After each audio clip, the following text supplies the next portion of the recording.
All right, welcome back to Firewall. I'm your host, Bradley Tusk. My guest today is Brooklyn Borough President Antonio Reynoso. Antonio, thanks for joining us. Happy to be here. Thank you for inviting. Thrilled to have you on. And you're doing a lot of interesting things, and sort of you hit this tipping point where we're like, yeah, we should ask him to come on and talk about it. He's doing a lot of stuff. Thanks.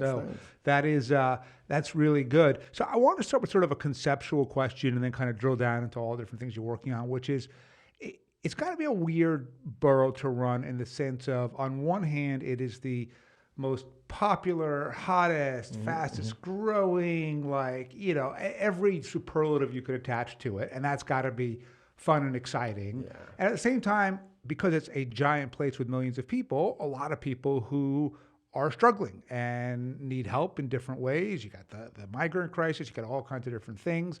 And so it feels like you're sort of dealing with you must be dealing with these two different tracks all the time. How do you reconcile that in your head? It's difficult, but I guess what I focus on is mostly finding the common denominator. What is it that new folks that are thriving, the hip and cool parts of Brooklyn, with like old school Brooklyn, long-term residents, the pockets of poverty all over Brooklyn. What can we find that's common? And it tends to be housing, brings everyone together. Education brings everyone together. Safety. So I try to focus Brooklyn on the things that we can talk about.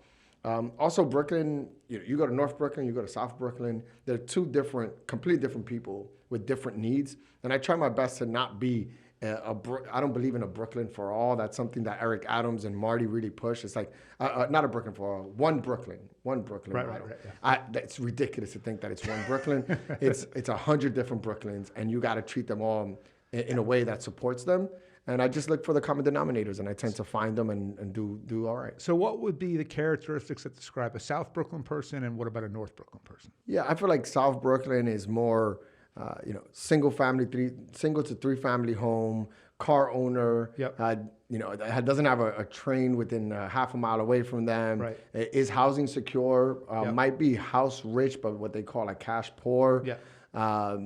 More isolated, more conservative or moderate. Yep. Higher retirement age. Yep. So age is different. And then North Brooklyn, it's a younger, brand new family, probably has a little bit more money.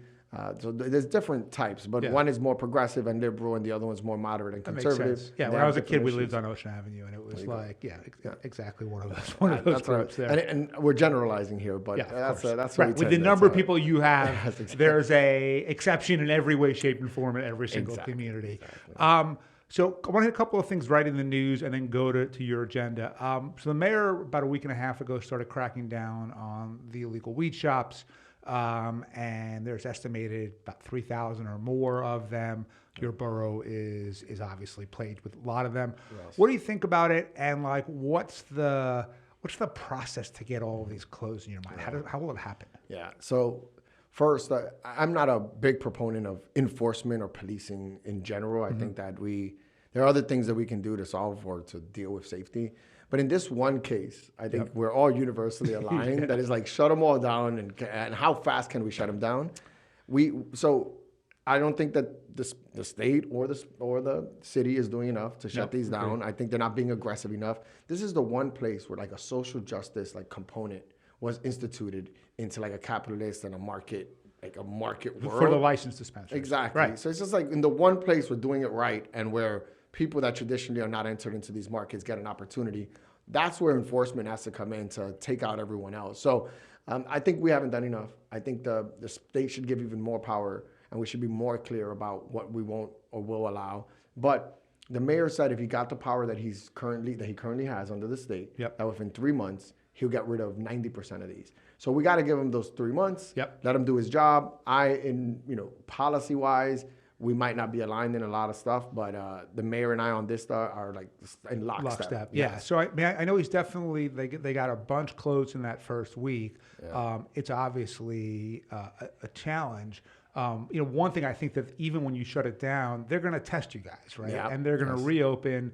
And I think that, to me at least, not only do you need to shut them down right away again, but I actually think you got to potentially lock up some of the customers because if people know, hey, there's real risk in going to the illegals, but if I'm of age, totally fine to go to the legal shops, then they have a real reason to patronize illegal shops, which, by the way, does promote important issues around social justice, right? So that really makes a lot more sense.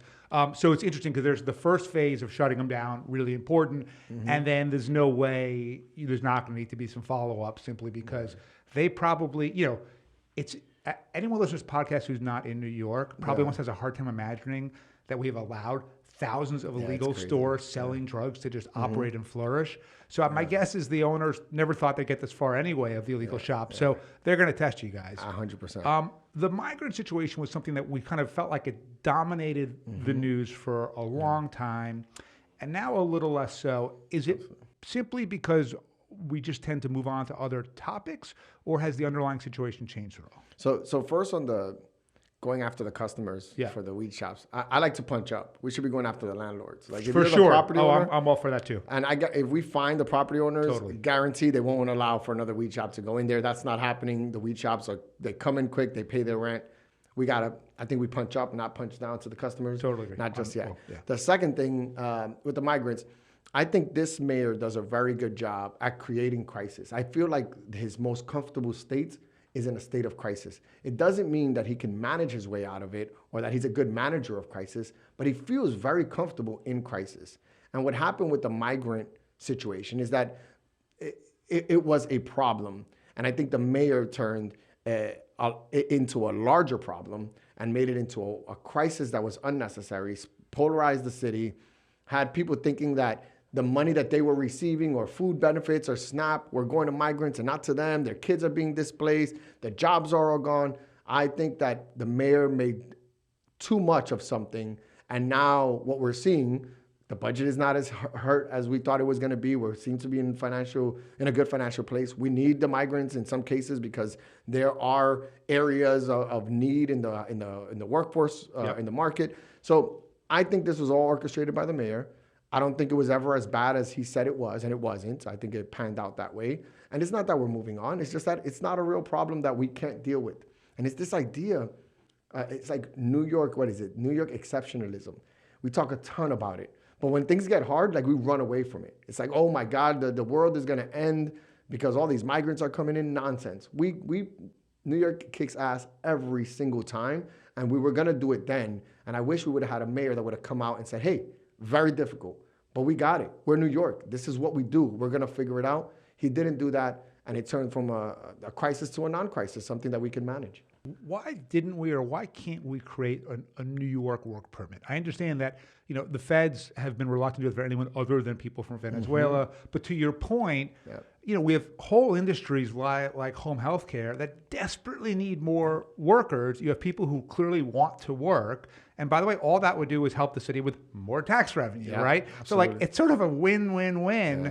I get that maybe someone could sue in federal court and maybe it gets struck down, but what's the harm in trying? No, I agree 100%. I think it's a political game.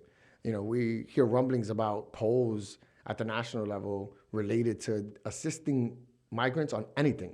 Any assistance is frowned upon, not only with Republicans, but also Democrats. So I think it's a political reason to not do it, but on a practical level, absolutely. Giving them jobs and work permits, allowing them to work, moving them out of the social services, the social care that we're giving them as a city, save us money, makes practical sense, but political sense, it doesn't. Right. It's funny because I think in a weird way, we pick the opposite choices, right? Which is we should have done everything possible to let them work. And at the same time, and I am for massively more immigration in this country in general, because we have this incredibly aging population of baby boomers. And until we get millions of more young taxpayers, we're not going to be able to pay for Social Security and Medicare. But at the same time, my family immigrated here. I'm guessing yours did too. Yeah, absolutely. And they didn't come with the expectation of free housing or anything. They just came with, I'm going to find a job and I'm going to work. And millions and tens of millions of people over the years have figured that out. In New York, I kind of feel like we didn't actually have to do some of the things that we did do because they weren't asking for it anyway. And then the things that they really want, which is a job, we could have made easier. Yes, that's it. I think a lot of these folks no one is communicating to folks in these countries that if they come to America and go to New York, that they're going to get free housing. And the circumstances, the shelters that they're living in, the tents with the cots and the 3 meals a day is no experience that adds value to someone's want to leave the country that they're in. So I just want to say that this idea that it's an incentive to bring people in because we're giving them free housing just isn't the case. It's not a housing that anyone would want.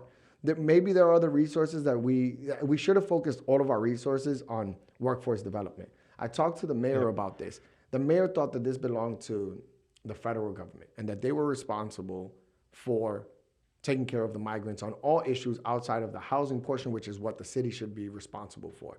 And I told them, big mistake. What we should be doing is doing the workforce authorization work right now so that in 6 months, they're out of our hair. And best case scenario, if the federal government comes in, they're reimbursing us for the 6 months of work we've done versus what he thought what happened is that he just warehoused them, didn't do any paperwork, didn't do any accounting for it. And now we got people in our care for 2 years that could have gotten work authorization papers a year and a half ago if we would have started that work. But he relieved himself of that responsibility because he thought it was solely the federal government's job. So we ended up spending resources on housing unnecessarily for a certain amount of time when we could have been spending it on work authorization, which would have done what everyone wants to happen, I guess, is allow them to have jobs. So let's focus on the federal government for a second. So, you run the borough that happens to be the home to the U.S. Senate Majority Leader and the U.S. House Minority Leader and hopefully Speaker again soon. Mm-hmm.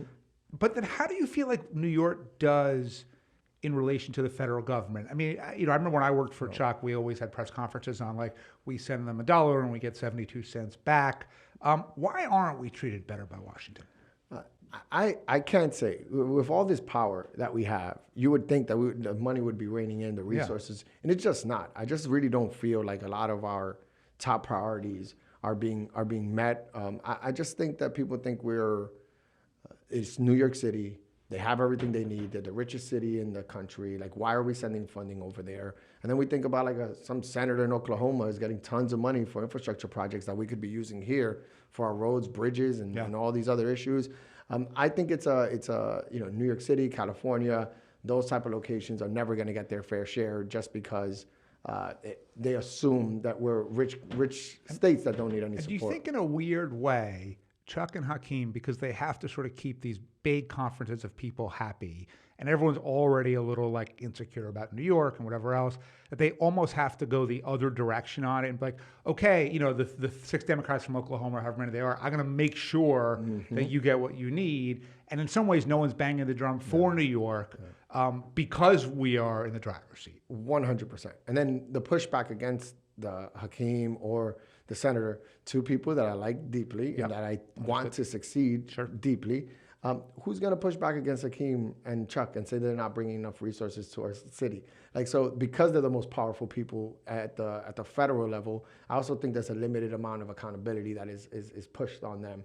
But then you think about what they're doing nationally, and it's almost like we got to sacrifice, the amount of resources that we should justifiably get to have somebody like Chuck, to have someone like Hakeem in positions of power, making these decisions because they're rational beings that are going to help move this country forward. For sure. But just to the point you made, I'm not sure they're mutually exclusive, right? I do think there were probably other speakers, maybe more on the Republican side, some majority leaders. I'm pretty sure Kentucky never suffered when Mitch McConnell was running the Senate, right? So there's got to be a way to do both. So another issue right now, congestion pricing kicks in shortly, a couple of weeks.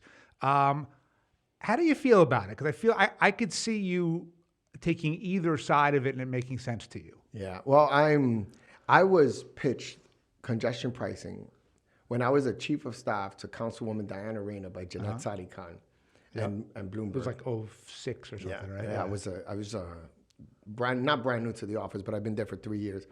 And I am a big fan of Jeanette Sadi Khan. Yep.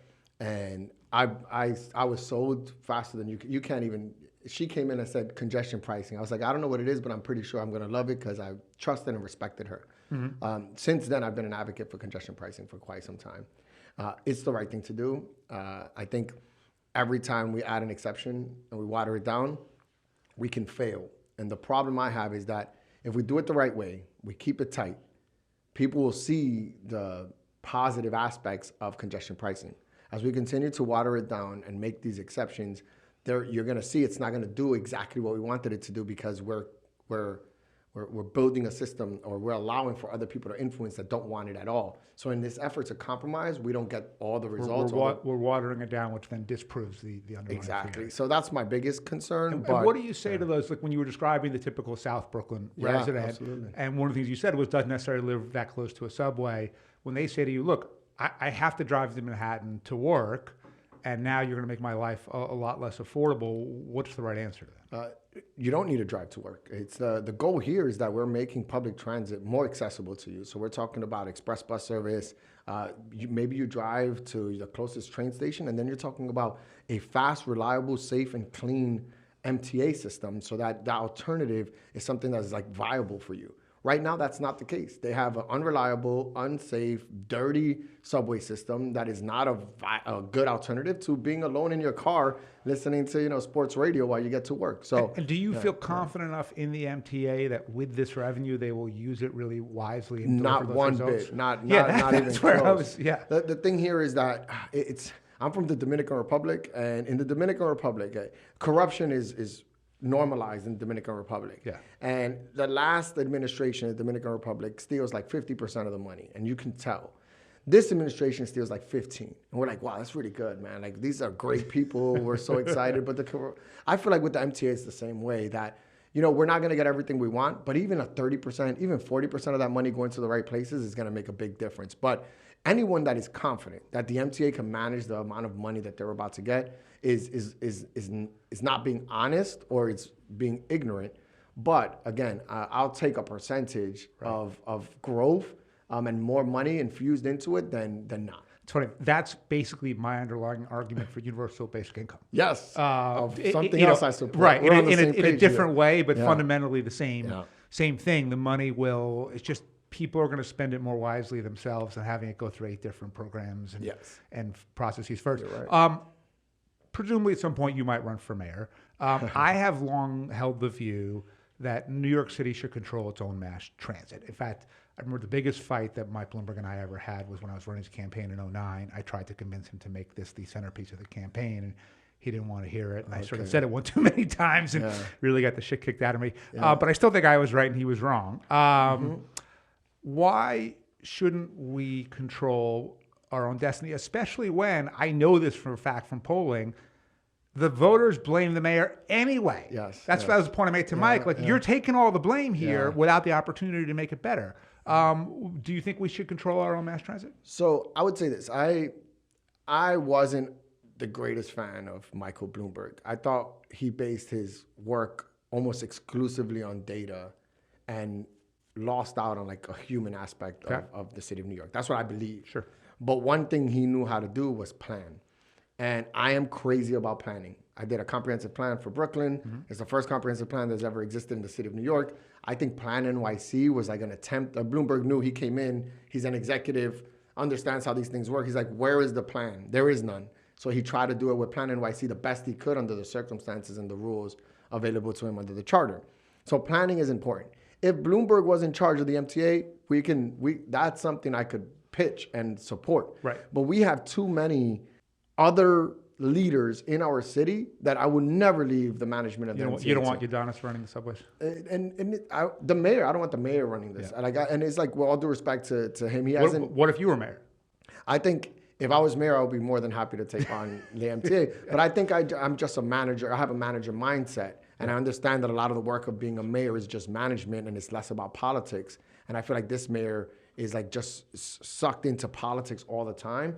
And, you can't do that. You need to build a policy and stick to it and let people kill you for it, but be clear about your policy. Yeah, it's funny. So this is something that I see politicians, and I've worked in politics all over the country, sort of constantly fall into the same trap, which is you're always trying to win the battle. And then as a result, you can lose the war, which is, especially if you're in office, especially for municipal government, the real act is this person delivering a clean, safe, well-run city that I like to be in, right? It's the product, right? Absolutely. It's not the news cycle. It's not what people in Room 9 are tweeting. And really, the best way to do that is to say, okay, here are the 10 initiatives that are really important for me to get to that place for them. Right. And I'm going to focus on those. And if there's political turmoil over the way where I lose the battles, no big deal. I just need to win the war both for my legacy and for my next election. And yet somehow, to me, that feels very clear. And you just see politician after politician really struggle to enact that. Yeah, I think it's the want to be loved by everyone all the time, and it's so ridiculous. I'm a very fortunate person, and I just do what I want. And I think I got elected because I vote my conscience. I have some level of I have deep sincerity in the work that I do, and people can see that. And if we disagree, it's okay to disagree. I don't go into a room trying to convince everyone to be with me. I go into a room to try to do the best I can to communicate what my policy is and why I come to that conclusion. And that is it. I don't think this mayor does that. I think he needs to do a better job. I think communication-wise, he needs to say what he wants to do and just do it and ignore the haters or whatever it is that he worries about. But I just don't think that many elected officials do that. I don't think de Blasio did that. I think he struggled with that as well. I think Bloomberg did it much better. He did whatever. I felt like his money made it so that he really didn't have to worry about. And then just because I worked with, like, he just had that personality, kind of like you do, where he just didn't give a shit what other people just don't thought. give a. I just agree. I think that, and I have council members that I mentor, and not officially mentor, but they call me all the time. I'm just like, write a policy, stick to it. Don't go into a room and say everybody needs to be heard. We want all these voices. It's like, that's not what you're here to do, because that you got elected to make decisions for people.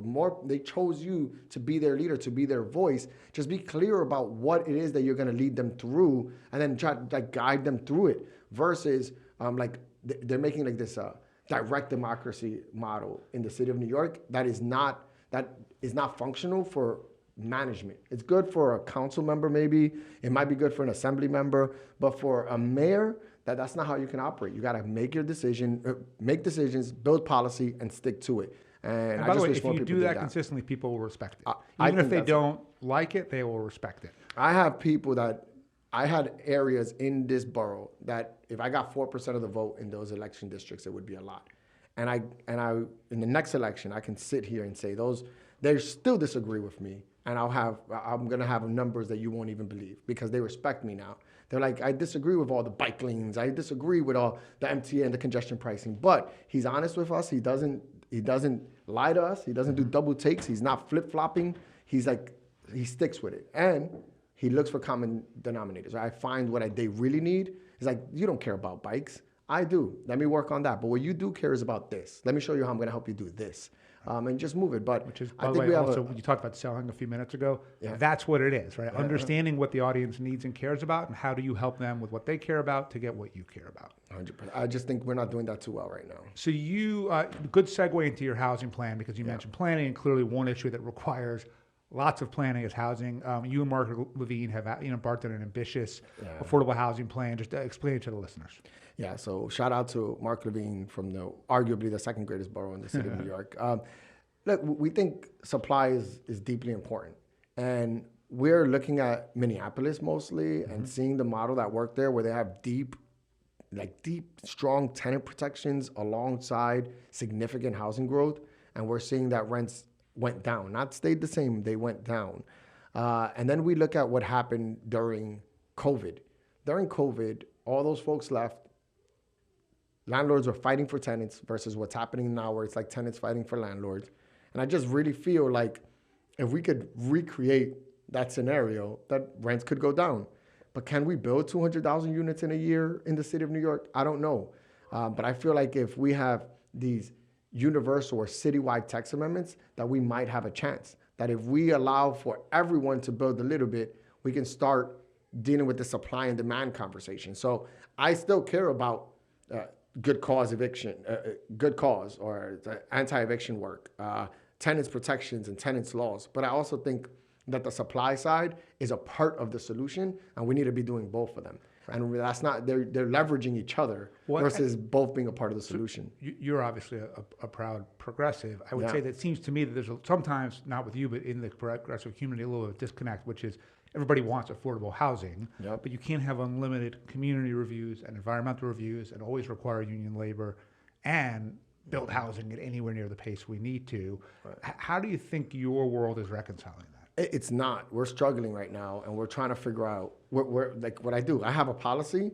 Some of my base and my people are pushing back against what I'm talking about. And My thing is like social housing is what people are starting to talk about. We have social housing already existing. How like would you in NYCHA. define social housing? Social housing is just a subsidized housing, Okay. deeply subsidized housing that takes care of the poorest people, I think is what it's called, but also an opportunity for ownership. Has been a big movement in the organizing world, in the tenant organizing world, to move away from just protecting people and keeping them in their homes to having them own their properties, especially where landlords really suck and are not doing a good job. But I just think it's not a sustainable model because you have elected officials like Cuomo that will take money away from NYCHA to put it somewhere else. That will take money away from MTA to put it somewhere else. So you need a sustainable model of housing that it doesn't rely on government subsidy. And that's where the private-public partnership does work. I'm just trying to pitch it. It's something that's new, and it's going to be difficult, but I've become a housing supply person. I'm having conversations with a lot of my allies to try to convince them, and it's not easy, but I think having Mark and I, who are progressives, be supply people or supply electeds, is having it so that in our circles, the conversation needs to be had. Versus before, it was very clear there's no supply people in our circle. We never even have to have that discussion. And just talking about it, I think is making waves. I mean, there's definitely at least the beginnings of a YIMBY movement in New York City.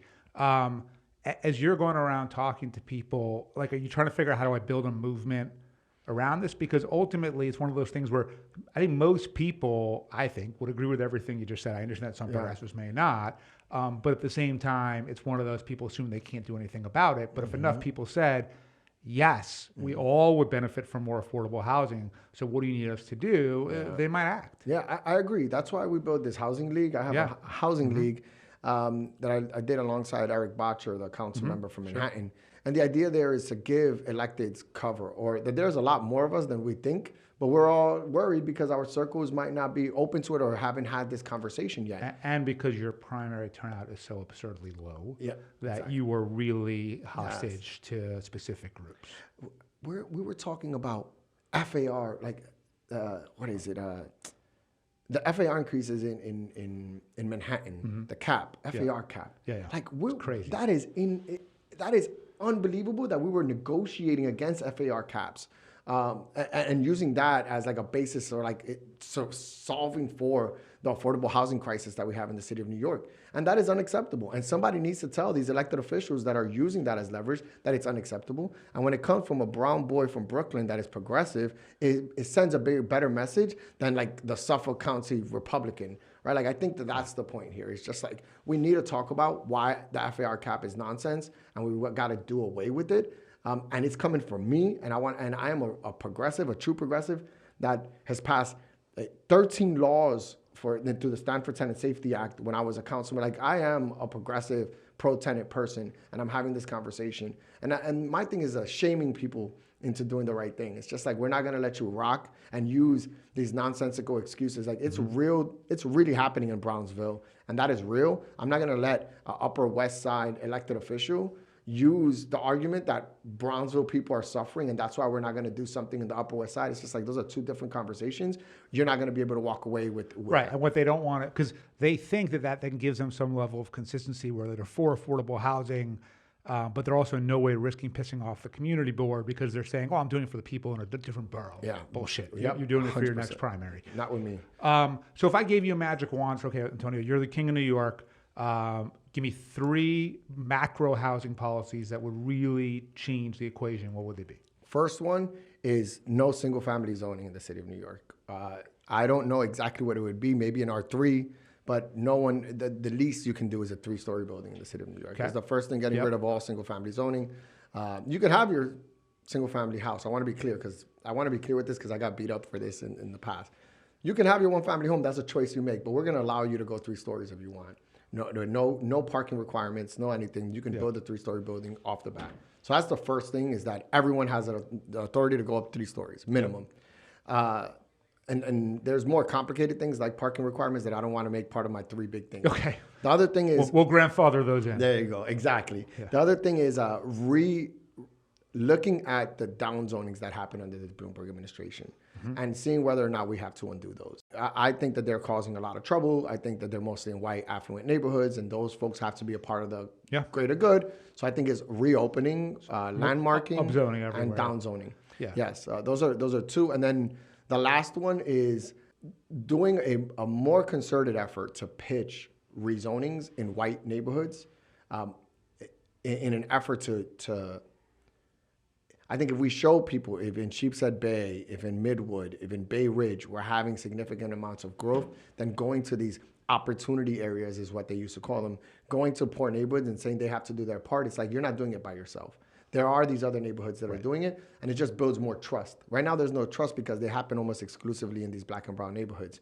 If we saw this happening in other neighborhoods, it would be great. So single family zoning gone, opening up landmarks and downzonings, and building more in white affluent areas to build trust within these black and brown areas, so that we're all part of the solution. Those would be the no, that all makes sense. And it's funny because on one hand, like, of course, everyone loves like the charming West Village or whatever it is. But I was with my kids in Tokyo a few months ago, and they said, we don't see any homeless people.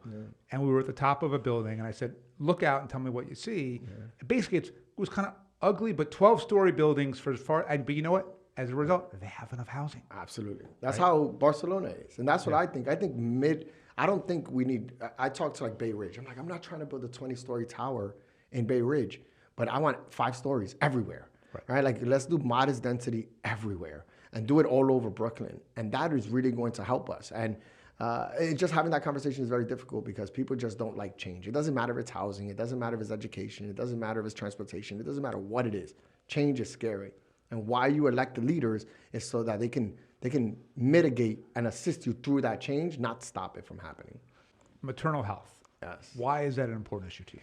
Brooklyn is the most dangerous place for a black woman to have a baby in New York City, which is not under my watch, right? I don't want to be in last place in anything. You know, that's not what I do. I want to lead from the front.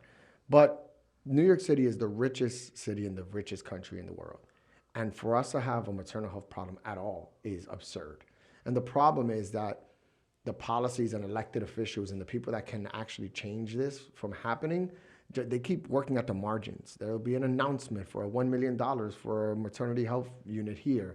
There'll be, Medicaid now, instead of 3 months of mental health services for postpartum depression for pregnant women, is now going to go to a year. So everybody's like death by 1,000 paper cuts, right? Like by 1,000 cuts. It's just going a bunch of small things. That's not going to affect the change that we need. We're talking about black women dying at 9 times the rate as the white counterparts in Brooklyn. The work we're doing might bring it down to 8.4, 8.2. That's not satisfactory. So what I decided to do is use all my money, all my capital dollars 1 year, and build 3 state-of-the-art maternal health units in our 3 public hospitals in Brooklyn. Partly because the infrastructure is important, but 2, I want to bring attention to the issue. And I could have given $6 million and walked away and it'd be fine. But I gave $45 million in my entire capital budget in 1 year. I'm just trying to bring awareness to the issue and do more so that we could stop changing things at the margins and affect meaningful change in these women's lives. So let me ask you about the politics of the decision, which is when you do that, on one hand, admirable, great, will yield real important results. At the same time, I imagine that the norm is you spread that $45 million as thin as you can, as far as you can, get everyone on the hook for something that they rely on you, and then they owe you and they need you. Absolutely. So all the people that relied on, the Marty Markowitz concert grants or whatever was, what'd you say to them, and like, how did you handle the fallout? Yeah. So how do I say this? I just did what I thought was right. And I feel like my base, the people that elected me, give me that leeway. They give me that autonomy. They will vote for me again, even if the Brooklyn Museum didn't get the roof that year. And by the way, let's just assume they didn't. But you knew you saved, hundreds of lives. Still the worthwhile trade-off. I agree. If I can't sell like saving black women's lives, it was the right thing to do to Brooklyn, then I don't want to be the borough president. Right. So I was fine with it. So politically, I wasn't worried. And then I got calls from a lot of the people that really need the money are the libraries, the Parks Department, and the CIGs, which are the cultural institutions. Mm-hmm. The cultural institutions, many of them are run by black women. And when they called me and they're like, we do need this money for the roof. And it's like $3 million, but we'll call you next year. I got a lot of grace and a lot of support from Brooklyn. And I just really felt like the Brooklyn love. I was like, this is insane. No one's getting money, and they're all calling me to thank me for the work that I'm doing on maternal health. And then the next year, I did what I had to do and took care of the folks that were waiting. I think to the extent that you can tell that story more widely, because a lot of your colleagues probably would like to be able to do things like this, but are too afraid of the political ramifications of it. And if they see that you were able to do it without getting the shit kicked out of you too badly, a little bit, but not too badly, then I think that generally will inspire, confidence in others. Let's finish up with a quick on politics, if that's okay. So the trial of Donald Trump's happening less than a mile from where we're sitting recording this podcast. It should wrap up in the next week or so. Most people expect a conviction. Let's assume we get it. I worry that the Biden campaign is relying too much on the conviction changing lots of people's minds about Donald Trump. And if that's the whole strategy, I feel like there's a problem here. How do you feel about this? I agree with you. And not to name drop, but it's all for context. Elizabeth Crowley was a council member for Ridgewood and Glendale and Mass Beth. And she tried to, de Blasio did this too, going to Staten Island. It's like these folks that go to these places that would never love them, would never support them, and expending resources and time on them versus going to their base, showing them love, moving the dial, and for them, we spend time worrying about everyone else. Everyone that is going to vote for Trump, the amount of people you're going to convince through this I think, is inconsequential. That it's not going to move the needle one bit, whether he gets convicted or not. You shouldn't invest time in that. You should be talking about how your agenda supported people in the places that supported you, in these purple districts. And I don't think that's what they're going to do. I think they're going to fall victim to some nonsensical strategy. And then they'll blame the progressives when things go bad, when it has nothing to do with that. The progressives are talking about housing. They're telling you to talk about safety in a different way, talk about crime. We're not having those conversations. We're talking about the Trump trial. Let them deal with that.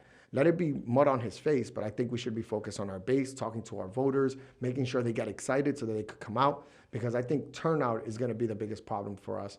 I don't think it's going to be Trump. I think his people that came out last time will come out again at the same numbers, and that my problem is the enthusiasm for people for Biden will make it so that our turnout is lower, but not necessarily that anyone was turned and became a Trump person, or a Trump person being turned and becomes a Biden Of course, person. yeah. Someone who doesn't come out to vote for you is, if you need them, it's the equivalent of them, voting for the other guy. Exactly. So we got to motivate them. Yeah. Are you going to go to Chicago for the convention? I am. I believe I've been chosen to be a delegate. So I'll be out there. And what are you, there's concern that it'll be a redux of 1968 and, crazy protesting and violence and everything else. Are you worried about that? Yes and no. Okay. One, no, because I like protests. I think they're healthy, and I think it's all healthy. I just think the way moderate Democrats respond to protest and dissension is through with police and aggression, and I don't think that's the way you do it. So if Chicago today woke up and said, you know what, we don't want this thing, Antonio, we put it at Barclays. Yes, 100%. I'll take it. I'll take all the noise. And it's what better place than Brooklyn to figure it all out and heal. I think this would be a great place. There are more protesters here than there would be in Chicago. Trust me, New York is a great place. But you just got to allow for the dissension to have a voice. When you give the protesters the mic, it gets quieter. Everything calms down. When you give them batons and shields, they're going to get louder and they're going to get angrier. And it's just we've never understood that. And I wasn't organized. I was protesting. I've been arrested. And it's always the same. And then they blame it on us. It's oh, look at the progressives giving a black eye to the Democratic Party. It's no, the Democratic Party is doing that to itself. Instead of inviting all these people that would vote for you and giving them a space, maybe disagreeing with them, but giving them a space, you're going to antagonize them. You're going to make them the other. You're going to make them upset. They're not going to vote, and then you're going to lose, and then you're going to blame it on them versus just us building a space where they can all be a part of it. Yeah, that's a great way to close it. Yeah. How do people follow your work and learn more about you? You can send me any requests or anything on Ask the BP, which is, you could go to Antonio Reynoso on any platform for searching. BP Reynoso. But I'm not hard to find. If you really want to search, just search me, Reynoso. Right. Well, if you enjoyed this podcast, then I think you'd probably like doing it. So, Antonio, thanks so much for joining us. I appreciate it. This was great. Thank you so much for having me. Yeah. Firewall is recorded at my bookstore, P&T Knitwear, located at 180 Orchard Street on the Lower East Side of Manhattan. We'd love to hear from you with questions, feedbacks, or idea for a guest. Just email me at bradley@firewall.media or find me on LinkedIn. And to keep up with what's on my mind and my latest writing, please follow my new Substack at bradleytusk.substack.com. Thanks again for listening.